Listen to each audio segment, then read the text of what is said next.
ऐसा दूसरा ऐप।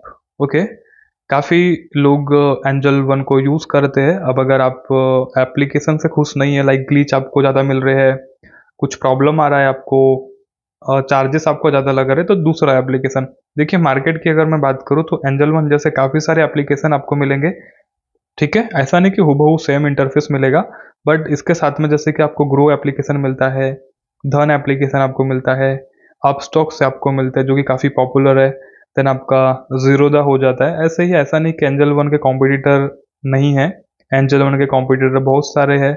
बहुत सारे स्टॉक मार्केट से रिलेटेड एप्लीकेशन आपको मिलेंगे, और जो भी मैं आपको एप्लीकेशन बता, लाइक जीरोदा, अपस्टॉक्स, ग्रो, धन एंड और भी है, जैसे कि और कौन सा यार, मतलब हाँ, कोटक न्यू स्टॉक वाला, IND मनी आपका हो गया, एम स्टॉक हो गया। तो ये जो एप्लीकेशन है 5 पैसा हो गया, ये सब सेबी रजिस्टर्ड है, ठीक है। तो ये कुछ एप्लीकेशंस है एंजल वन टाइप।